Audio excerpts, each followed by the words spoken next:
Hello friends, I'm George, the nice smelling gentleman.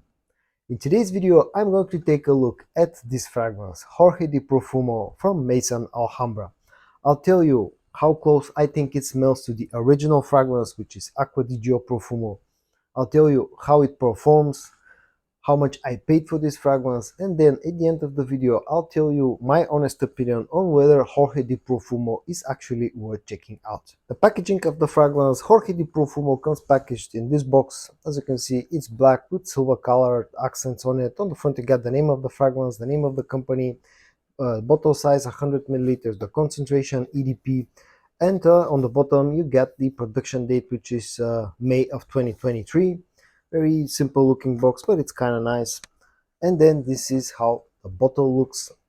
As you can see, again, the same colors, black with silver accents. And as you can see, they're Maison Alhambra are not hiding the fact that they're trying to clone Acqua di Gio Profumo. Now I have an older batch of Profumo, so it has the magnetic cap. Unfortunately, you don't get that with Maison Alhambra. Here it's a simple plastic cap, but it fits very snugly into place.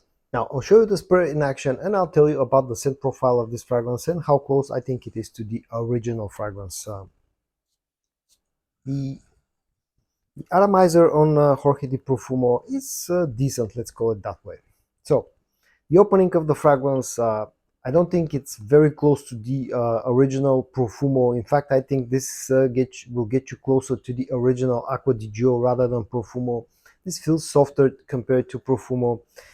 You still get some freshness, there's some citrusy, some bergamot. You get some of those aquatic notes that you get with the original Acqua di Gio and Acqua di Gio Profumo, but this lacks the spiciness from Acqua di Gio Profumo. So it's softer and it's sweeter compared to Profumo, and in my opinion it's closer to the original Acqua di Gio. Now on the dry down, this actually becomes a little bit closer to Acqua di Gio Profumo. It just strays away a little bit from the original Acqua di Gio DNA and gets closer to Acqua di Gio Profumo. Now I still miss some of that incense note that the original Profumo is known for, especially the older batches like the one that I have. This is actually closer to the newer batches of Acqua di Gio Profumo. All in all, I have to mention something. From this point on, I will not talk about percentage-wise how close a certain clone fragrance is to the original thing, because it can be very subjective. So let me put it that way. The opening of Jorge Di Profumo will get you close to the original Profumo scent, but I think it's closer to the original Acqua di Gio. And then on the dry down, you'll actually get very, very close to the original Acqua di Gio Profumo, minus that strong incense note. Performance-wise, Jorge Di Profumo is sort of a, let's call it an average performer. I get about 6.5 hours of performance on my skin, with pretty strong projection in the first about hour and a half. Now, compared to the later batches of Acqua di Gio Profumo, this is almost the same performance as you get with the later batches of Profumo. Now I have, as I said, an older batch of Acqua di Gio Profumo, which actually is a very good performer for a fresh type of scent. This older batch gives me somewhere between 7 to 8 hours of performance, whereas the Jorge Di Profumo, as I said, it's somewhere around about 6 to 6.5 hours. So it's about an average performer. Price-wise, I paid less than $25 to acquire the Jorge Di Profumo from Maison Alhambra, which I think is a pretty good deal, considering that you get a very likable, mass-pleasing type of scent profile with an about average performance and all in all good packaging. Versatility-wise, this is a fragrance that the scent profile of this fragrance is super versatile. Now this is best suited for warm weather.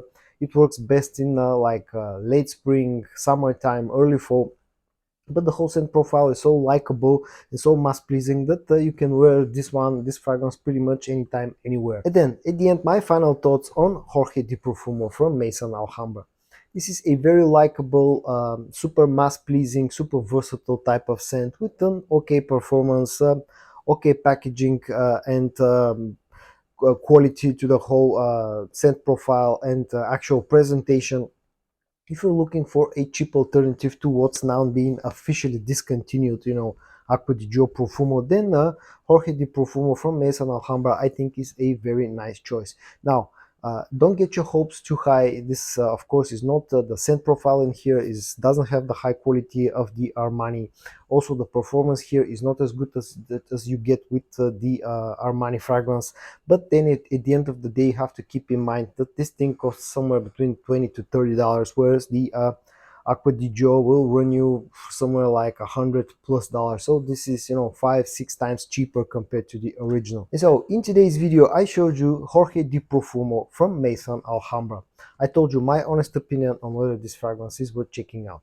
I hope that you found this video interesting or helpful. If you did, give it a like.